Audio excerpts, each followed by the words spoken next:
this week for many reasons. Number one, the anniversary is coming up on March 8th. Number two, this story is probably one of the most fascinating stories I have come across. Why, you say? Well, by the title, you might know what this video is about. But if not, let me fill you in. Why do I find this case so fascinating, or story? Well, I'm gonna tell you. How the fuck do you lose 227 passengers, 12 crew members, and no fucking airplane? It's like it just disappeared. Just everyone, people, the wreckage, just completely disappeared. And there was some search parties and this and that, but this was a big ass airplane. We're gonna get more into it. But how do you lose 227 passengers and 12 crew members and an airplane? If you ever watched that show Lost on television, this right here reminds me of all of that. They were on a plane, something happened, they crashed, they were stuck on an island for years, but it was like they just completely disappeared to the world. And I'm not gonna get any more into it, but the people on this island was trying to figure out why no one was gonna rescue them, this and that. And it just reminds me of this. Passengers completely disappeared, crew members in an airplane. It's like, we're gonna get into it. So I also want to point out that this story is more meaningful to me because when this story came out, I was actually in rehab, and this was the first time I was actually focusing on anything. And I remember being in the room where they had the TV, and I never really cared what people were watching, but for some reason everyone was glued to this one story when it came out. Because again, I'm gonna keep saying it, how do you lose, or how does 227 passengers disappear? No phone calls, no letters, no body, no DNA, no bones, no wigs, no stockings, nothing. Just completely disappeared along with the crew members. And again, this big ass airplane. I don't know, but I remember following the story, and I remember this was probably my first time that I was actually coming around talking to people in my rehab facility. And it was this story that actually got me to started watching news more on TV and started coming around a little bit more. But so let's begin. I'm going to read what happened first, and then we're going to break this whole thing down with fun facts and everything else. The fun facts and conspiracy theories are very interesting with this one, but in order to enjoy that, we have to talk about the story. So let's briefly talk about Malaysia airline flight vanishes with more than 200 people aboard. Here we go. On March 8th, 2014, Malaysia Airline Flight 370, carrying 227 passengers and 12 crew members, loses contact with air traffic control less than 1 hour after taking off from Kuala Lumpur, then veers off course and disappears. Most of the plane and everyone on board are never seen again. They found debris and stuff like that, but for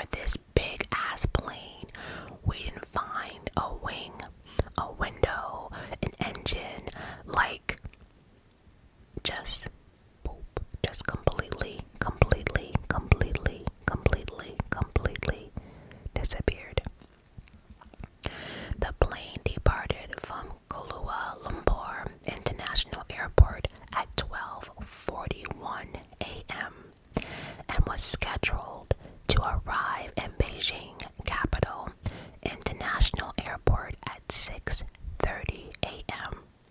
local time.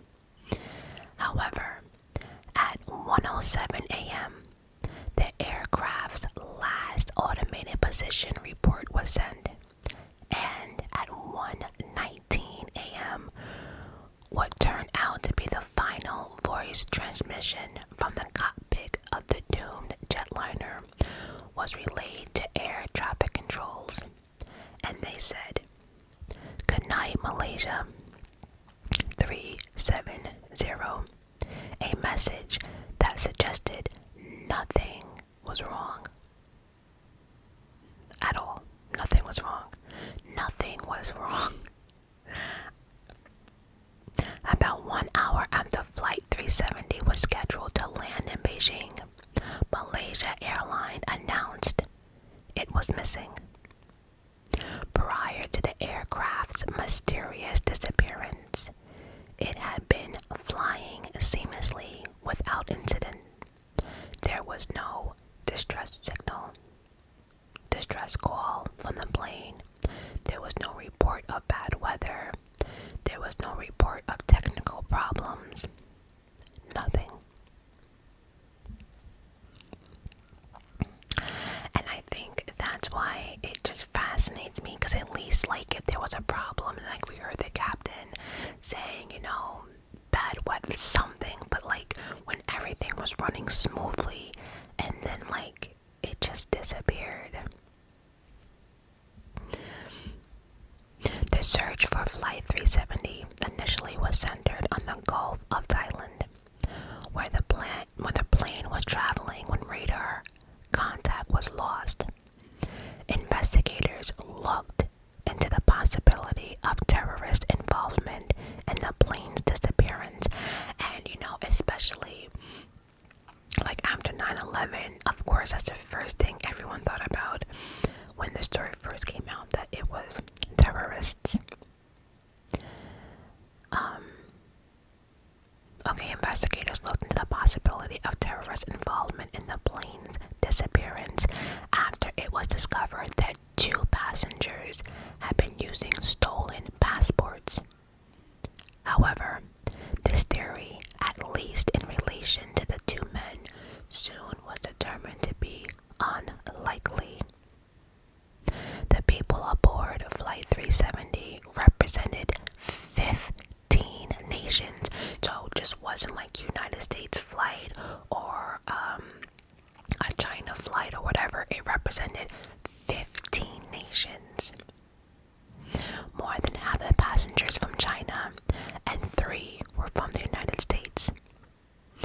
Then, on March 15th, investigators said that satellite transmission indicated Flight 370 had turned sharply off its assigned course and flown west over the Indian Ocean, operating on its own for 5 hours or more. So not only did there was no distress signal or nothing, the airplane just made a turn and went off course. It just said boop, either went to the left or the right, but it didn't stay straight. So, and it, when it made a left or a right or went off course, it went off course for like 5 hours. On March 24th, Malaysia's Prime Minister announced the flight was presumed lost somewhere in the Indian Ocean, with no survivors. As the search for the aircraft continued, with more than 24 nations, including the United States, participating in the effort, the mystery of how a commercial jet line could vanish without a trace received global media attention. And you know what bothered me too? Like, during 9/11, that flight that the passengers actually got together and took down the flight, I think that was the plane that was supposed to be ending the Pentagon. But either or, like, loved ones were able to get messages out. People were using their cell phones, whatever,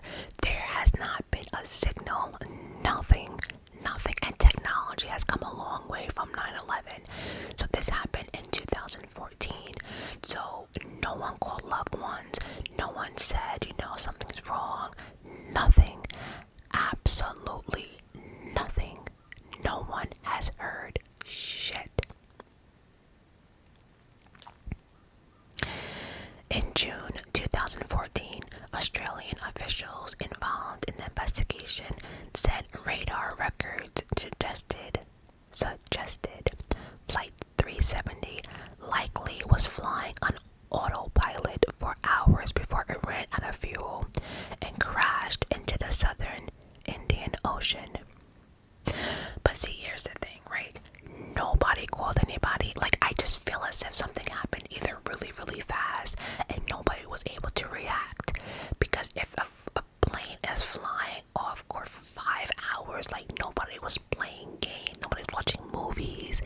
It's just, I don't know.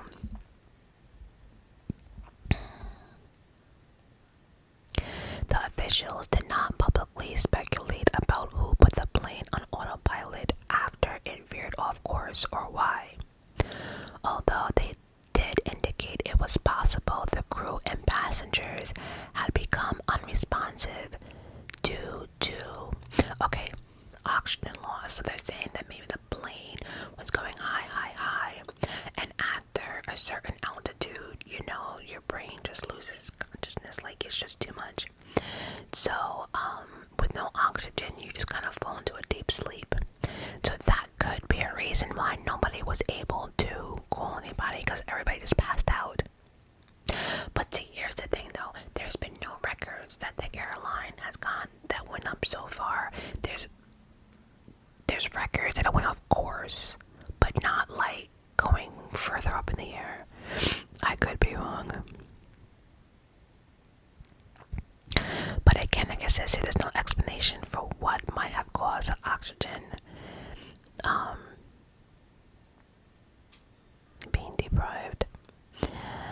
Meanwhile, other authorities suggested one of the pilots of Flight 370 could have deliberately flown the aircraft into the Indian Ocean on a suicide mission, although there was no evidence of that. But see, okay, my thing is, even if that was the case, where the fuck is the plane? We even found the Titanic. Listen, if we can find the Titanic, although we can't bring the Titanic up, but we found the Titanic, how the fuck have we not found this big ass plane in 2023? Listen, please let me know your thoughts down below, but we're not even near done.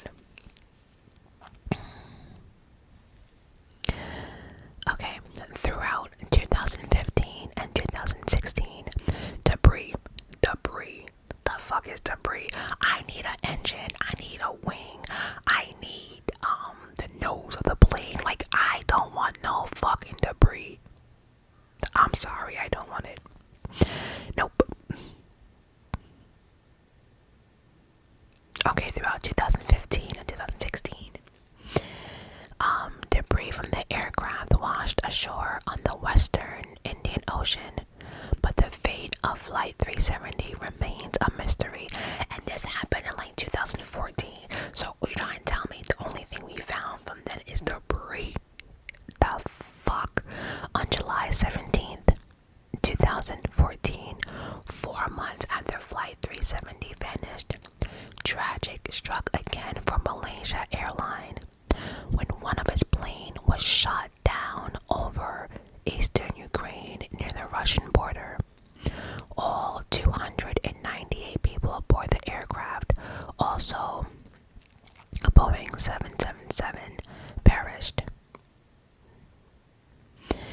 European American officials believe Flight 17, which took off from Amsterdam, was en route to Kuala Lumpur, was down by Russians. I wonder, it seems as if so those two planes both took out of Kuala Lumpur. Maybe it's something with that airline. Anyway, I think that airline was down by Russian-made service to air missile fire from territorial control. Alright, well, we're not gonna get into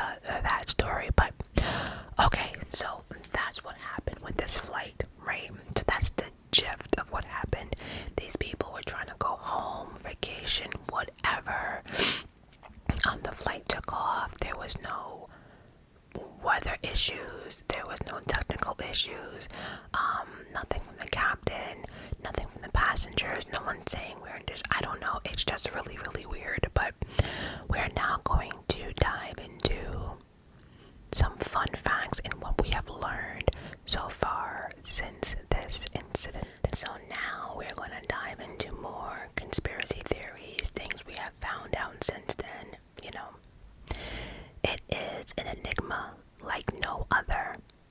The 8th of March 2014 marked the birth of an astonishing mystery of 12 Malaysian crew members and 227 passengers from 14 different nations. And an aircraft accommodating the passengers disappeared without even the slightest trace. As the vanishing of the aircraft raised more questions than providing answers, it truly shows how little humans know despite all the latest gadgets and latest technology. So, this is the most interesting facts about Malaysian airline flight 370 that you need to know. And again, like I said, down in the comments, let me know your thoughts. What do you think happened? And were you familiar with the story before this video, or did you know about it? Truly, let me know down in the comments, because this is a mystery for your ass. Okay, it says number 13, 404, aircraft not found. Another interesting finding that further mystifies this already mind-boggling riddle is the fact that the Boeing aircraft used for Flight 370 was the 404th produced Boeing 777. Although it might not sound to be strange in any sense for you, but for any web junkie, it's a shocking fact, because 404 is a HTTP response code that is used for something that can't be found. In simple words, when a server can't find someone or something online, in simple words, when a server can't find some online resources, then the server returns a 404 response code to the browser, and the browser shows a 404 error. You know, I have to say, the internet, I don't know if all this is connected or not, but I'm telling you, the internet, people can really put things together, things that, like, I wouldn't have even thought of 404 being like a server error code, not in a million years. The Illuminati seems to be everywhere. I'm just saying, like, the Illuminati, like, if someone's good, you're Illuminati. If you perform well, you're part of the Illuminati. If someone dies, it's because someone sacrificed them for the Illuminati. It's like, I have heard this word Illuminati so much. I'm gonna leave it at that. Out of the dozen of conspiracy theories out there regarding Malaysia Air flight, ranging from aliens, Edward Snowden, and black holes, to the abduction of some cheap experts by Iran or China, the most interesting conspiracy theory is the one about the song Get It Started that was released by Shakira and Pitbull 2 years before the disappearance. The song has lyrics, or it's a message, as theorized by many who believe that the Illuminati has involvement in the situation, which hint towards a mystery such as, now it's off to Malaysia, 2 passports, 3 cities, 2 countries, 1 day, and no lie. no Fraser, but for now, off to Malaysia. The lyrics are suggested to be hinting at the Iranian passenger named Lai, who probably bought the tickets for the 2 Iranians that boarded the plane, and the stealing of 2 passports from Australian and Italian were used. But we knew about the stolen passports. We mentioned that earlier, but no one had any type of connections with that, which to me is even more creepy, but what do I know? Number 11, the pilot had a homemade flight simulator. Like, I don't even know what that means, but anytime people have, like, you know, they bring like a walkie-talkie home from, like, you know, being a cop or making a homemade flight simulator, like, obviously you shouldn't have that in your house, right? Or it wouldn't be on here. Oh god, things took a drastic turn when it was discovered that the flight pilot, Captain, I don't know how to pronounce his name, Zahiri Shai, had a complete homemade flight simulator. Given the technical nature of the task to divert the flight course, the pilot was suspected of possible foul play. However, further investigations by the FBI in the matter didn't reveal anything suspicious, and no crew members have so far been accused of any criminal activity. See, my whole thing is this. Like, I thought at one point that the captain had something to do with this, right? Because at the end of the day, that cockpit, like, once that door closes, it's not supposed to open for anyone else under no circumstances whatsoever, from my understanding. I'm not a pilot, but I know a little something. So, and there's usually a pilot and isn't there a captain, a co-captain, or some shit like that. So there's 2 of them. I can't figure out how the whole airplane just went off track for 5-6 hours. I don't know. I think they also said too that they thought that maybe the pilot maybe wanted to commit suicide or something. I don't know. Just sad. Okay, number 10. 2 passengers with stolen passports boarded the plane.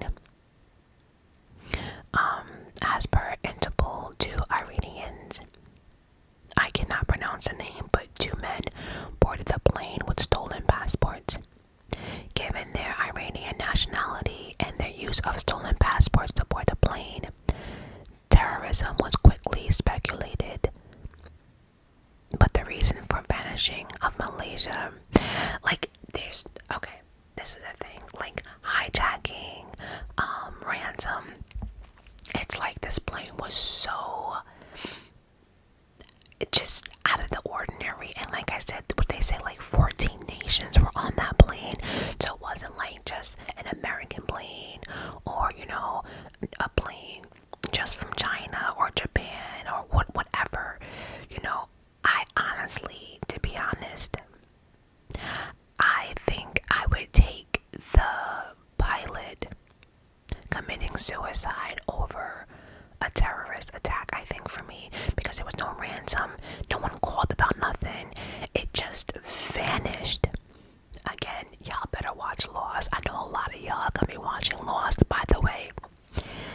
If you do decide to watch that TV show Lost, don't expect all your answers or questions to be answered. I'm just gonna put that out there, cause yeah, awesome show though, but pay attention. And so yeah, I really don't think terrorists or terrorism had anything to do with this flight.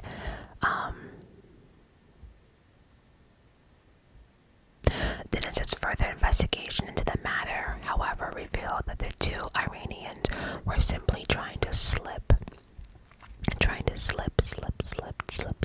into Europe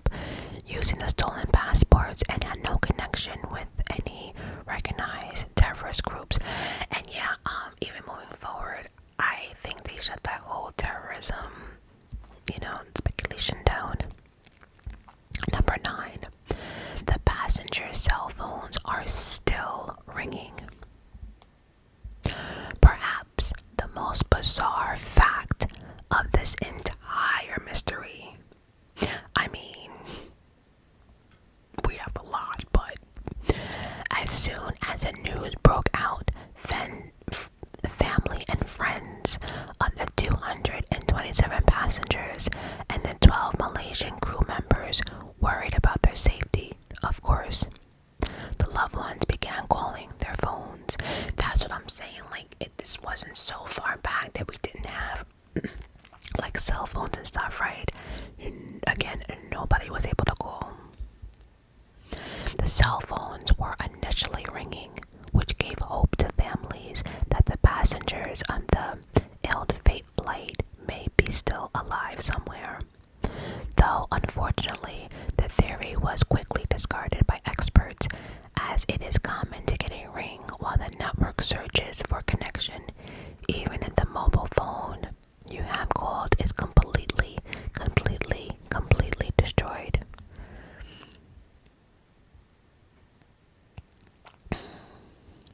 And number 8, officials of Malaysian government conclusion. It sank in the Indian Ocean. Well, first off, planes shouldn't be sinking, period. They should be in the air and not on the, I'm just saying, but that's some shit. After 2 separate examinations were conducted by the British Air Accidents Investigation Branch, the government of Malaysia announced on the 24th of March that beyond any reasonable doubt, the Malaysian airline Flight 370 sank in the southern part of the Indian Ocean without even a single survivor. The officials' announcement of the crash and sinking shifted all the search efforts solely to the Australian area, which is crazy because they really don't know where that plane landed, crashed, or anything else. So to just have just be looking in one area, I don't know. There's a picture of people here. Let's all support the victims and their families by writing your well wishes and prayer. And they had this wall that there's people like writing there. It's like 9/11, the memorial we have. Well, the memorial we did have, but we also have like this 9/11. I don't want to say. Anyway, let me leave that alone. If you're ever in New York, though, it is awesome because, like, I know I said I wasn't gonna talk about it, but I don't know what you call it. But they have like everyone's names who was lost in 9/11, pieces of people's clothing, things that were found, debris. It's really emotional and sad, but it's something, especially like if you live in New York and you're around for 9/11. It's definitely an emotional roller coaster. I tell you that much.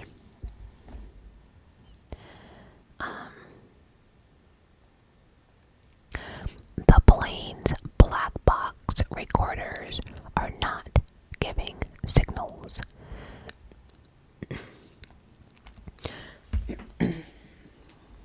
Black box is a special type of armored mechanical device equipped in all the Boeing 777 jets that can reset or resist any possible explosion, collision, or fire.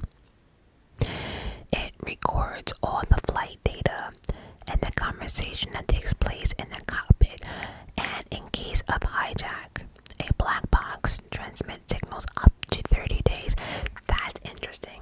Let me read that again. So, a black box is a special type of armored mechanical device equipped for all the planes, right? It's supposed to be able to resist any type of possible explosion, fire, collision, etc.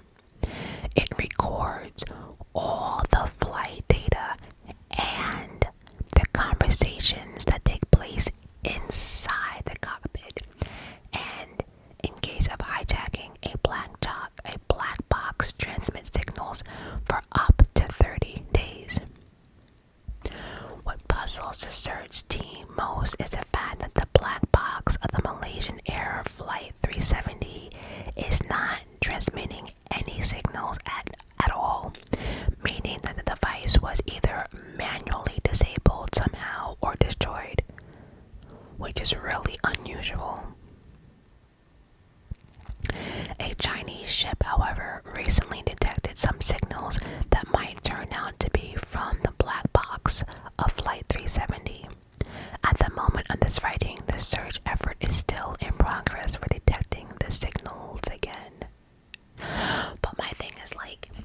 only signaling up to 30 days. How is that gonna help us like 2 years later? You know. Search team explored the wrong places for 5 days. Now see, that is tricky because okay, so usually, like, I guess the air people, whatever you want to call them, have a map of like the course you're supposed to take, right? But if the plane went off course and no one said nothing and disappeared, where do you look? Where do you start to look? You know what I mean? So for here it says search team explored the wrong place for 5 days. Truthfully speaking, I don't think anyone's alive, because of course, if so, I think there would have been some type of message, warning, signal, something, right? So in that aspect, I hope no one suffered. I hope it was just like quick and just, damn it, I hope no one panicked. Fuck. I feel bad for the families. But anyway, moments before the disappearance, the plane was last tracked at the Strait of Malacca, which is between the coast of Malaysia and Indonesia. However, the plane was near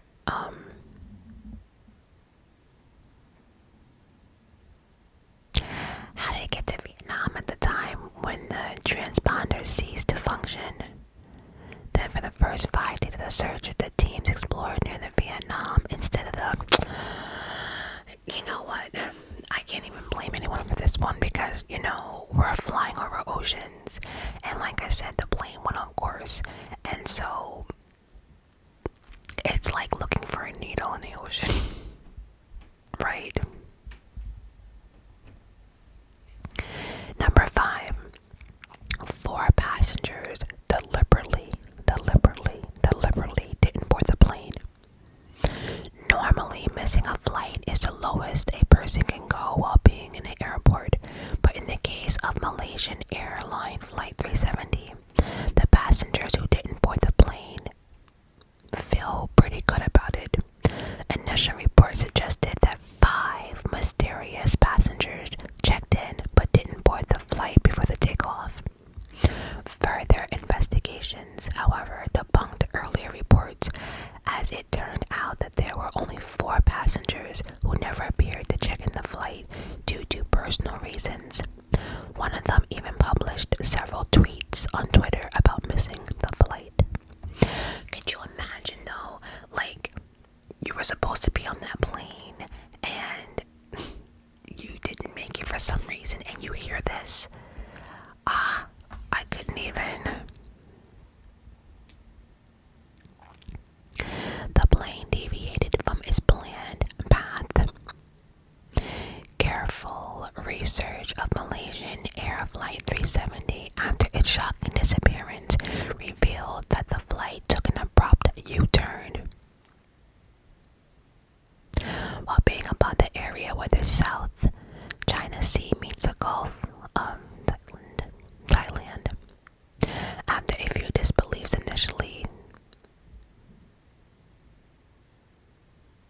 the deviation from the original flight path was indeed confirmed by military radar. Okay, well, no one's questioning that. I mean, I think it's clear that the captain made a U-turn for some reason. I don't know.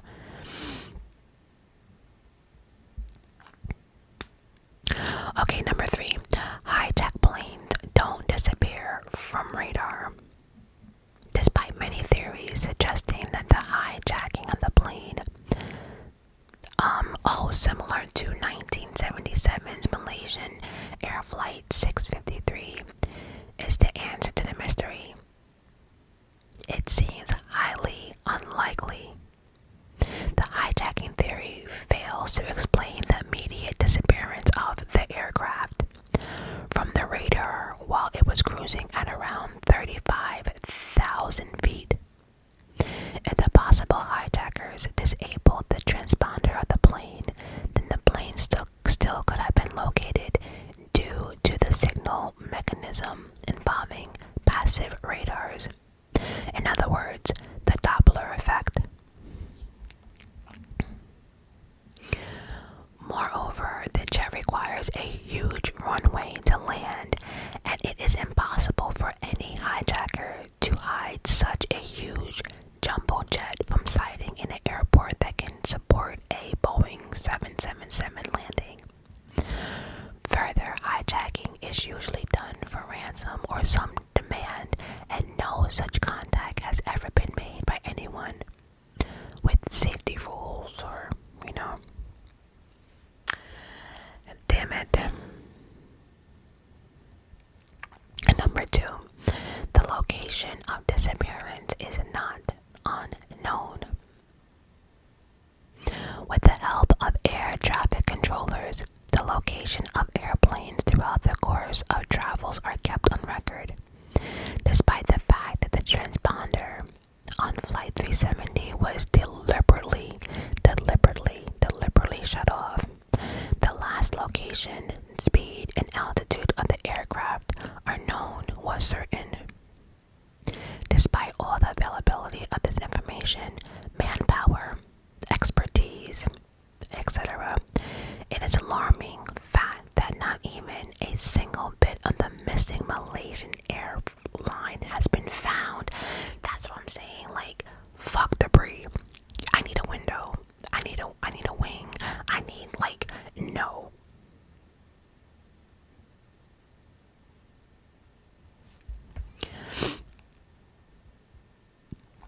And lastly, whenever an aircraft crashes into an ocean due to any mechanical malfunction or any explosion, some of its parts remain floating over the water due to its nature.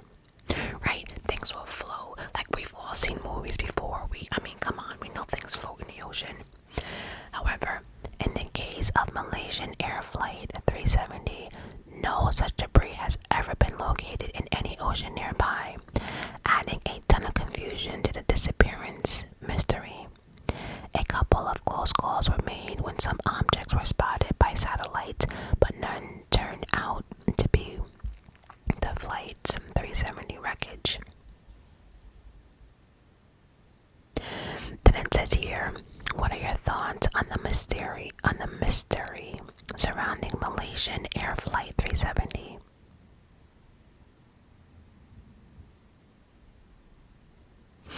And no one has commented under that, but we have more. Okay, so I paused the video to see if I could find any more conspiracy theories about the story, and they all seem to be repetitive in regards to alien abduction,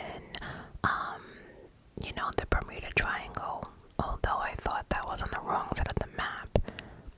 I could be wrong. And so, anyway, nothing really new.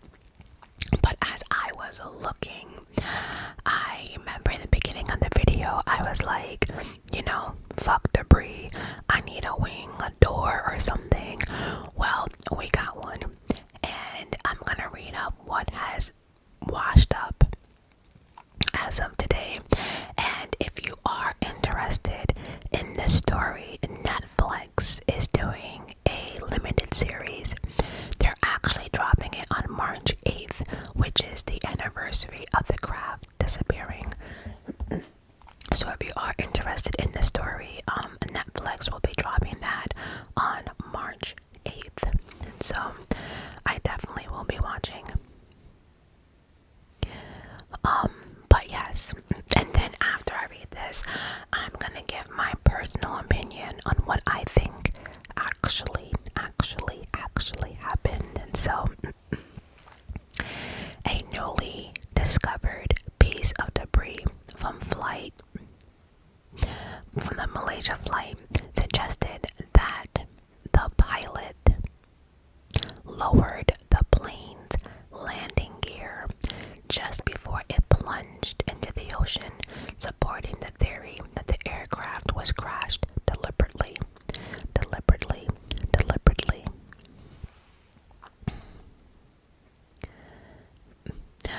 Okay, so the Boeing 777 door was found in the possession of Madagascar fishermen 25 days whenever this article was put out.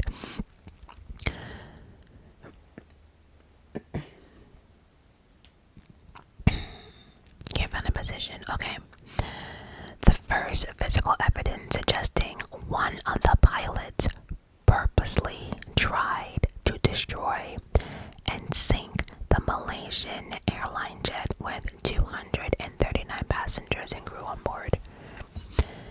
Now, a fresh report published by British engineer Richard Godfrey and self-described American, all titles, he suggested that the wash-up landing gear door was probably penetrated from the inside by the plane's engine, dissipating an impact. So basically, it just blew up an impact. This makes it highly likely that the landing gear was down when the aircraft crashed into the southern Indian Ocean on March 8th, leaving behind one of the greatest mysteries in recent history. And the new analysts, they're suggesting that the airline crashed quickly and deliberately. The fact that the damage was from the interior side to the exterior side leads to the conclusion that the landing gear was highly extended on impact, which in turn supports the conclusion that there was an active pilot until the end of the flight, the report said. It added, the level of damage, which fractures on all sides of the extreme force of the penetration right to the debris item, leads to the conclusion that the end of the flight was in a high-speed dive designed to ensure the aircraft broke up into many pieces as possible. The crash was anything but a soft landing on the ocean.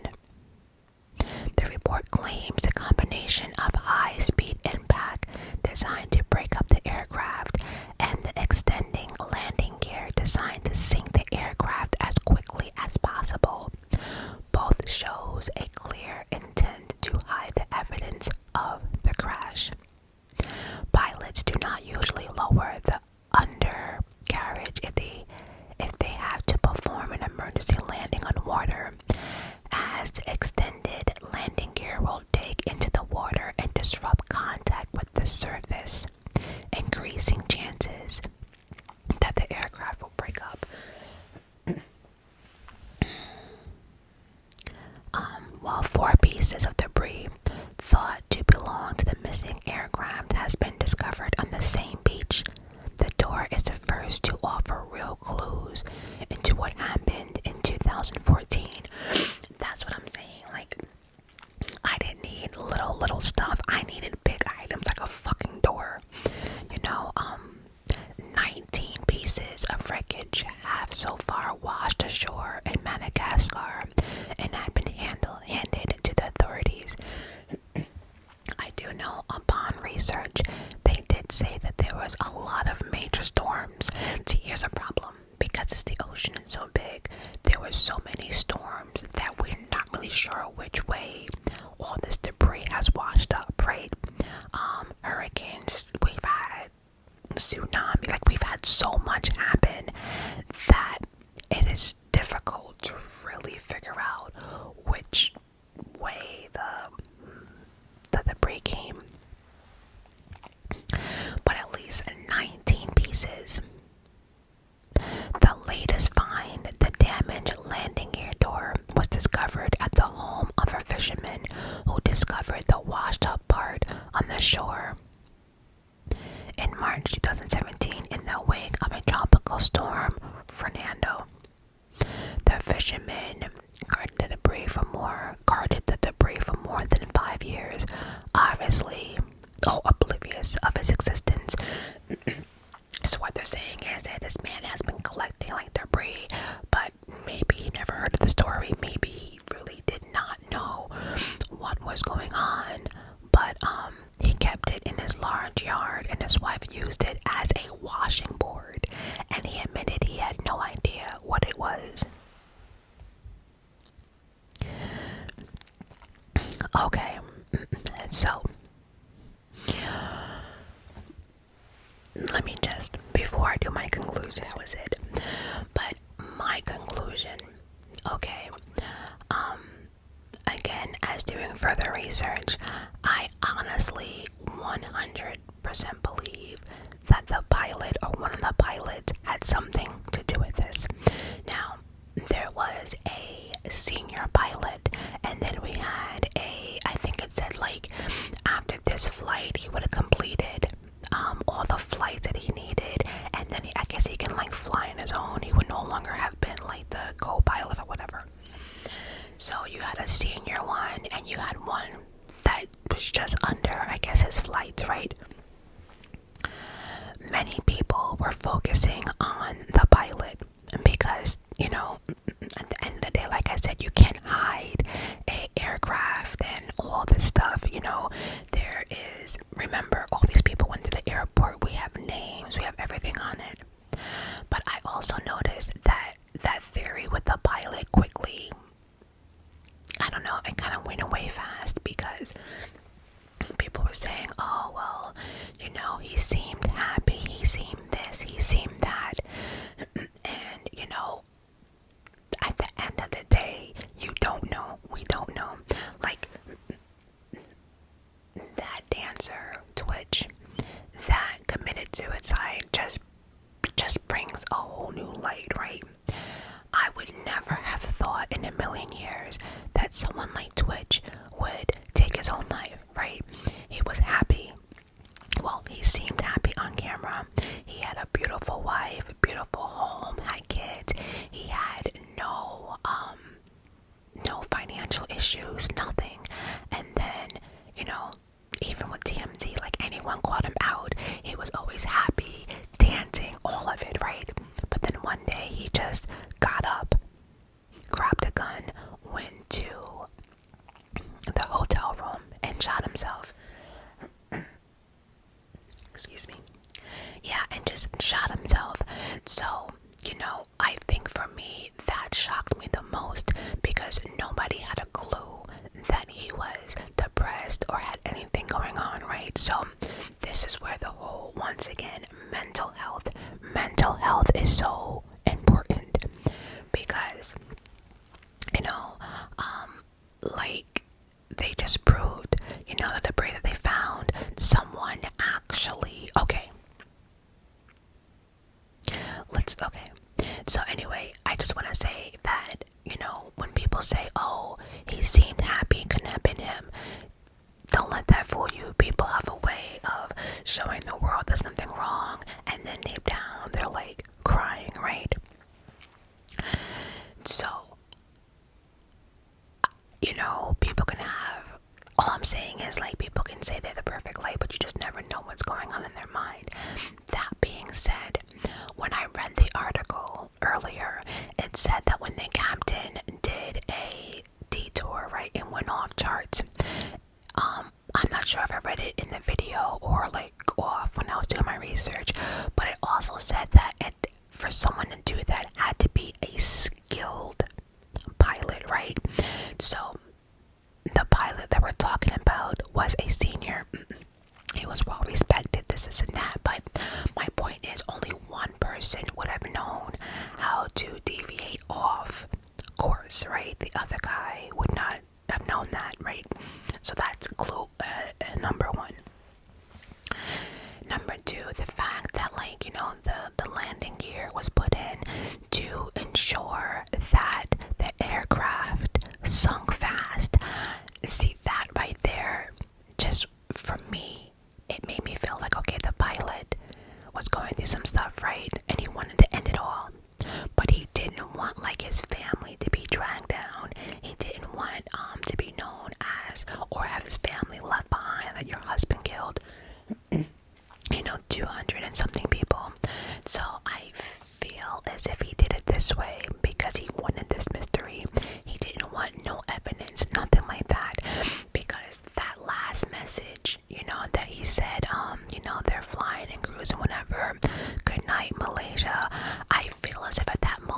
knew it was about that time, right?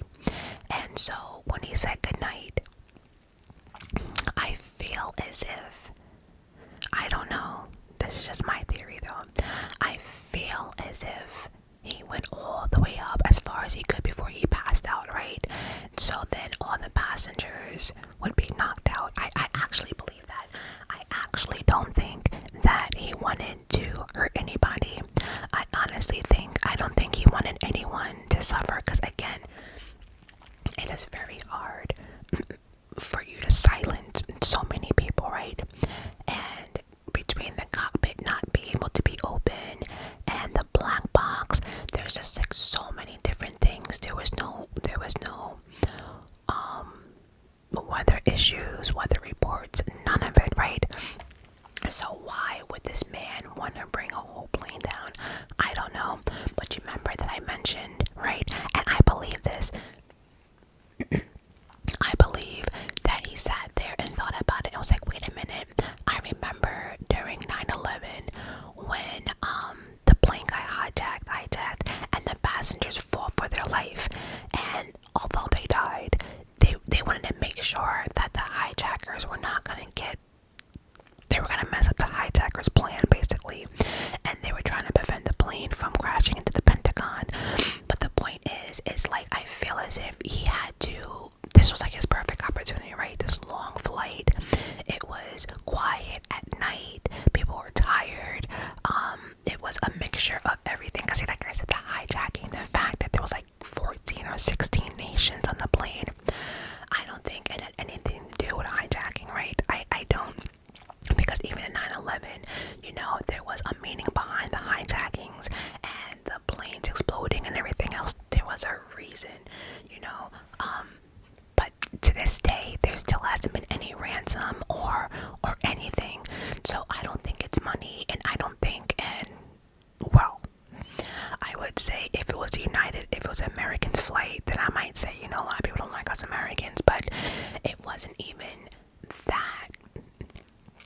And so, I don't know, I feel as if the pilot would have been the only one who could have pulled this whole thing off. Because a pilot knows, like, altitude. They know, like, when people would lose consciousness. They know about, like, the signals and stuff like that.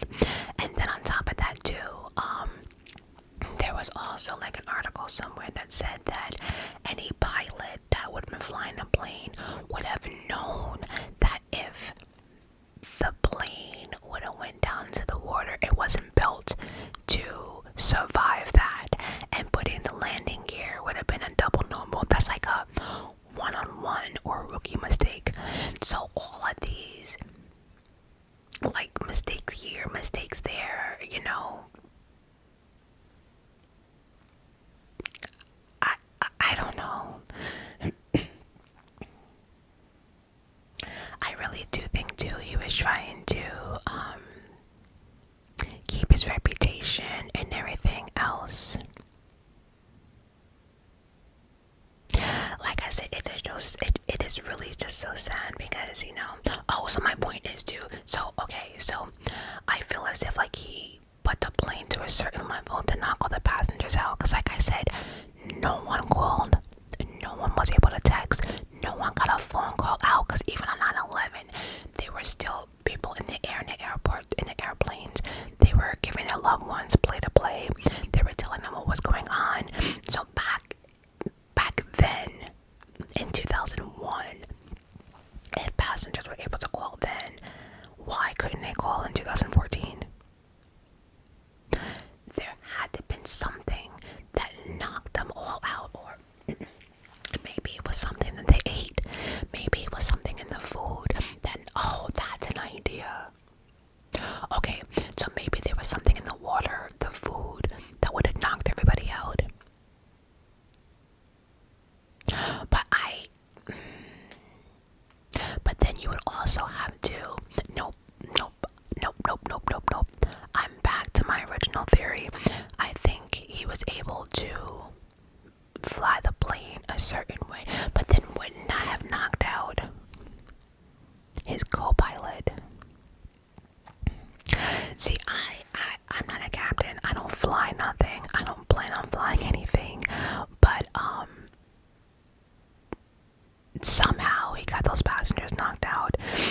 So even if the crew and the passengers were knocked out or dead, let's just say, you still had your co-pilot right next to you. So I don't know. But that last piece of information, what did they say? I can't even get over that last piece of information we just read. See, so yeah, so if he was high up, right, and then they came down to dive into the ocean, he came high up and then went nose first. He knew he wasn't going to survive that. The level of damage with fractures on all sides, on all sides, and the extreme force of the penetration right through the debris items leads to the conclusion that the end of the flight was in a high-speed dive designed to ensure the aircraft broke up into many pieces as possible. That's what I'm saying, like he knew what he was doing. And then right at the last second, that landing gear came down, and if it was, I just can't.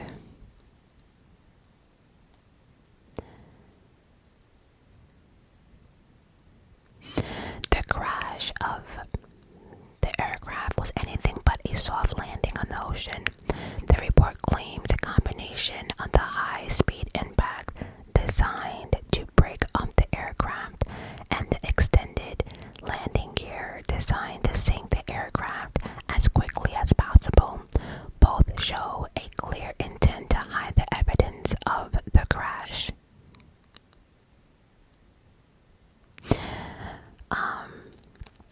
At this point, I don't know, this part here too, it sends chills down my spine because it's like saying, okay, pilots do not usually lower the undercarriage if they have to perform an emergency landing on water, as the extended landing gear will dig into the water and disrupt contact with the surface, increasing the chances of a breakup as the aircraft slows. Like, I can't.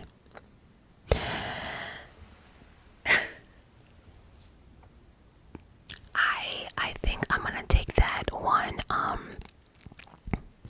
think I'm going with the pilot. I think I'm going with the pilot suicide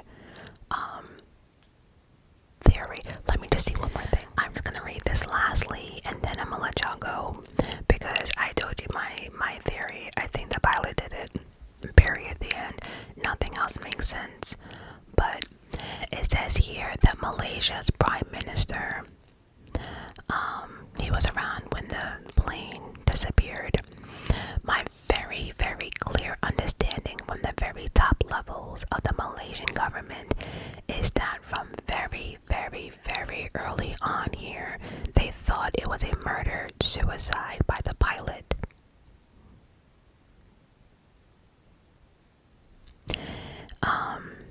He then goes on to say that Malaysian officials had considered such a scenario during the investigations, but had chosen not to make their views public. I can see why they would do that, because you don't want to send them panic, right? Because what's the worst thing you can think of is that the pilot that's flying your plane might be suicidal. That is creepy in itself. That's why, again, mental health, we need to take this more seriously, and not just in the States, around the world. You know, people need to know the signs, but even if you know the signs, it's like people can hide that stuff.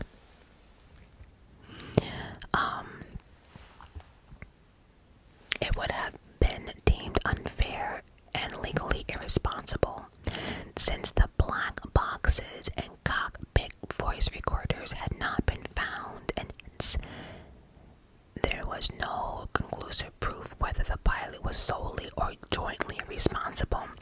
That's what I was saying before. I don't know about the other pilot, because I can speak for the passengers and the crew members, right? Like, again, with the altitude and knocking your passengers out, but I'm not sure about the guy next to you. That I don't know, because like I said, although he only had like one more flight under his belt, he knew like what was going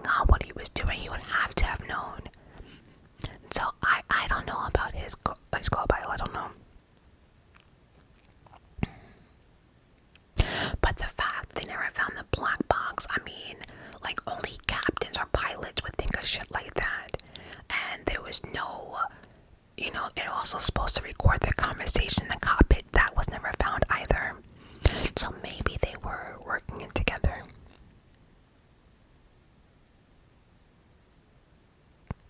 Again, I must stress that this possible scenario was never ruled out during the search effort and investigations.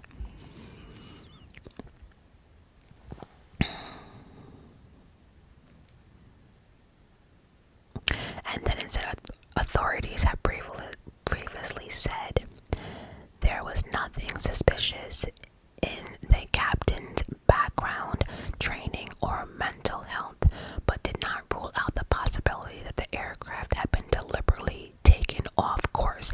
I think that's the main thing. It was deliberately taken off course after he said goodnight. That's creepy. It was like that was his last message. Good night. And then it says there were several reasons for authorities to suspect the captain's involvement, including his ownership of a home flight simulator and findings showing that the aircraft transponder was switched off shortly after the plane left Malaysian airspace. You see what I'm saying? So it's like all these little things. This was getting turned off, you know.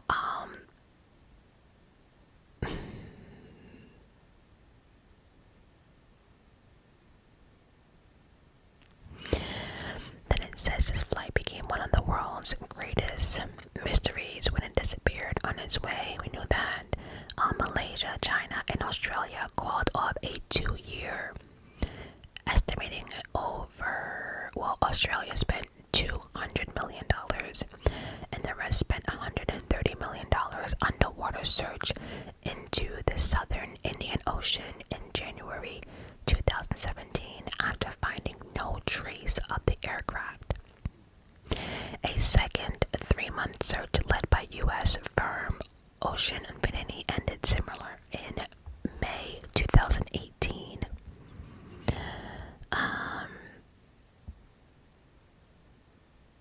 And so yeah, so that's it, guys. Just because someone doesn't have, don't look crazy or seem crazy, you just never know.